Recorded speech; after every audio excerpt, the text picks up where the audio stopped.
Assalamualaikum warahmatullahi wabarakatuh. Perkenalkan, nama saya Alfia Miratul Latifah. Di sini saya akan menjelaskan tentang hakikat pendekatan, model, metode, strategi, dan teknik pendidikan Islam. Nah, pendekatan itu berarti proses perbuatan dan cara mendekati. Dari pengertian ini, pendekatan pendidikan dapat diartikan sebagai suatu proses perbuatan dan cara mendekati serta mempermudah pelaksanaan pendidikan. Nah, adapun macam-macam pendekatan yang harus dipahami dan dikembangkan oleh para pendidik adalah sebagai berikut. Yang pertama, pendekatan psikologis.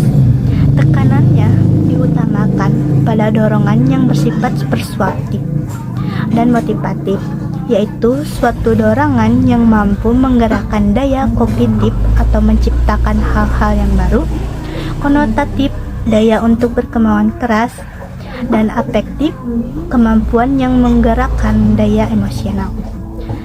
Yang kedua ada pendekatan sosial kultural. Ditekankan pada usaha pengembangan sikap pribadi dan sosial sesuai dengan tuntutan masyarakat yang berorientasi kepada kebutuhan hidup yang semakin maju dalam berbudaya dan berperadaban. Yang ketiga ada pendekatan religi, yaitu pendekatan yang membawa keyakinan atau akidah dan keimanan dalam pribadi anak didik yang cenderung ke arah komprehensif, intensif, dan ekstensif yang mendalam dan meluas. Yang keempat ada pendekatan historis, ditekankan pada usaha pengembangan pengetahuan, sikap, dan nilai keagamaan melalui proses kesejarahan. Yang kelima ada pendekatan komparatif, yaitu pendekatan yang dilakukan dengan membandingkan suatu gejala sosial keagamaan dengan hukum agama yang ditetapkan selaras dengan situasi dan zamannya. Pendekatan komparatif ini sering diwujudkan dalam bentuk komparatif studi, baik di bidang hukum agama maupun juga antara hukum agama itu sendiri dengan hukum lain yang berjalan, seperti hukum adat, hukum pidana, atau perdata. Yang keenam ada pendekatan filosofis, yaitu pendekatan yang berdasarkan tinjauan atau pandangan falsafah. Pendekatan demikian cenderung kepada usaha mencapai kebenaran dengan memakai akal atau rasio. Pendekatan filosofis ini sering dipergunakan sekaligus dengan pola berpikir yang rasional dan membandingkan dengan pendapat-pendapat para ahli filsafat dari berbagai kurun zaman tertentu beserta aliran filsafatnya. Ada metode pendidikan Islam. Metode berasal dari dua kata, yaitu meta yang artinya melalui dan hodos yang artinya jalan atau cara. Jadi metode artinya suatu jalan yang dilalui untuk mencapai tujuan. Adapun istilah metodologi berasal dari kata metode dan logi. Logi berasal dari bahasa Yunani yang memiliki arti akal atau ilmu. Jadi metodologi pendidikan Islam adalah cara yang ditempuh untuk mencapai tujuan pendidikan Islam. Dalam penggunaan metode pendidikan Islam, yang perlu dipahami adalah bagaimana seseorang pendidik dapat memahami hakikat metode dalam relevansinya dengan tujuan utama pendidikan Islam, yaitu terbentuknya pribadi yang beriman yang senantiasa siap sedia mengabdi kepada Allah Subhanahu wa taala. Metode pembelajaran yaitu cara penyampaian bahan pelajaran untuk mencapai tujuan yang ditetapkan. Fungsinya adalah menentukan berhasil atau tidaknya suatu proses belajar mengajar dan merupakan bagian yang integral dalam suatu sistem pengajaran.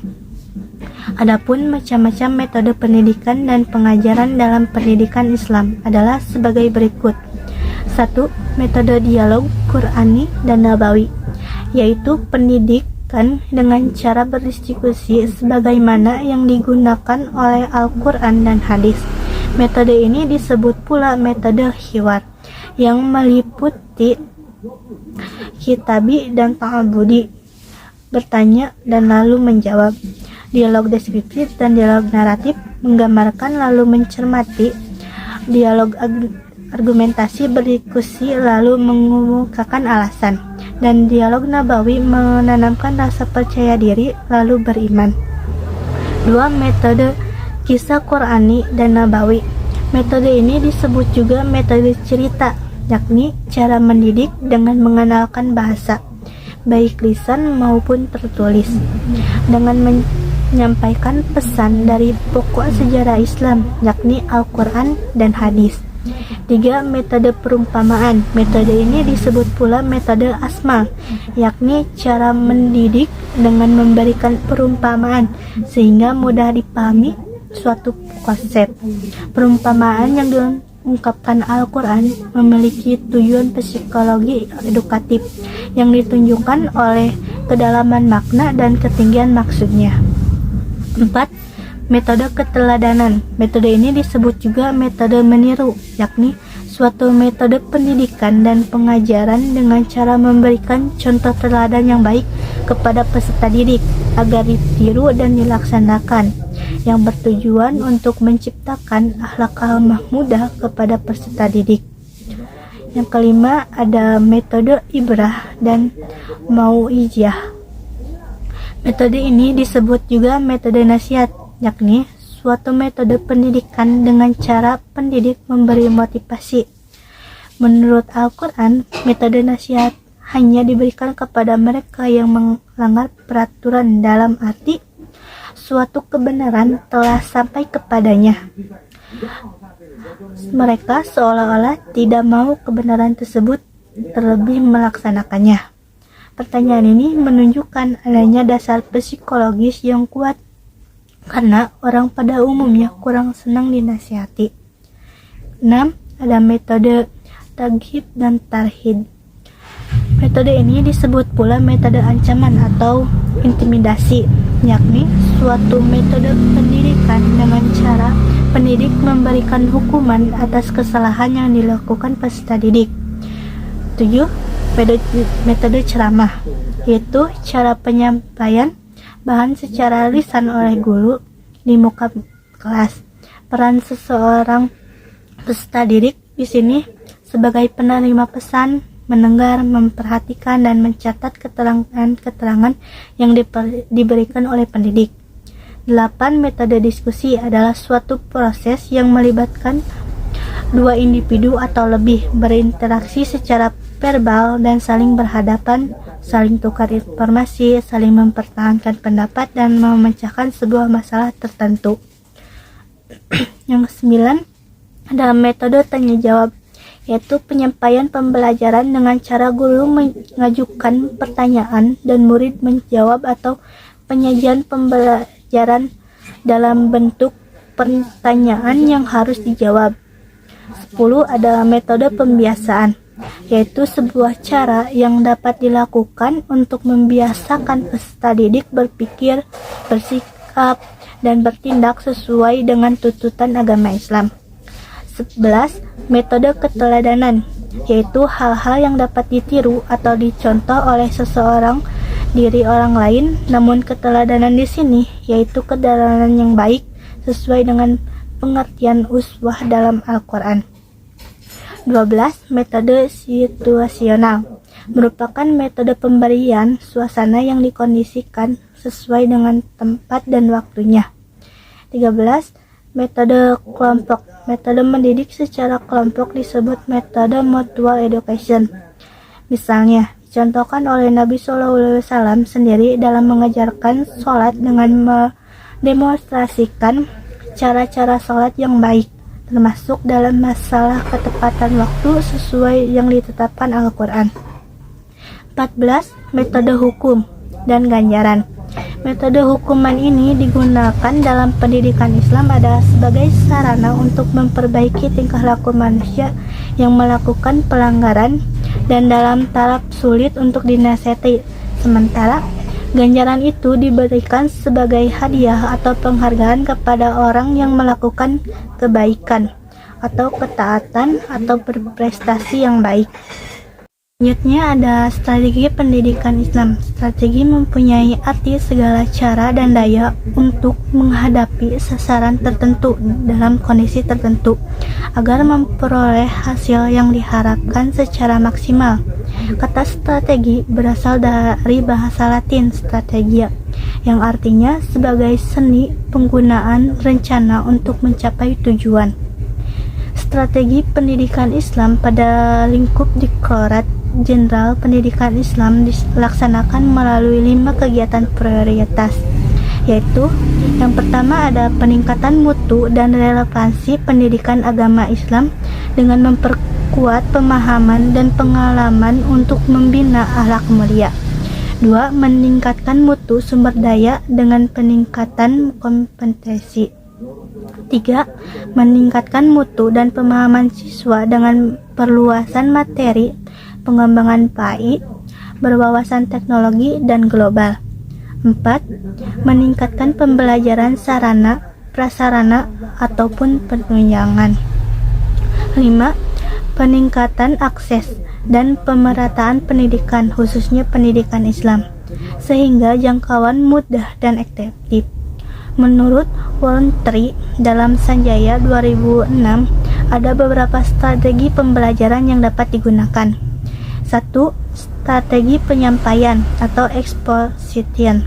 Strategi pembelajaran expository adalah strategi pembelajaran yang menekankan kepada proses penyampaian materi secara verbal dari seorang guru kepada sekelompok peserta didik, dengan maksud agar peserta didik dapat menguasai materi pembelajaran secara optimal. 2. Strategi pembelajaran kelompok. Belajar kelompok ini bisa dalam pembelajaran kelompok besar ataupun klasikal, atau bisa juga dalam kelompok-kelompok kecil. Strategi ini tidak memperhatikan kecepatan belajar individual, semua dianggap sama. Yang ketiga adalah strategi pembelajaran individual, group individual learning. Kecepatan, kelambatan, dan keberhasilan siswa sangat ditentukan oleh kemampuan individu peserta didik yang bersangkutan.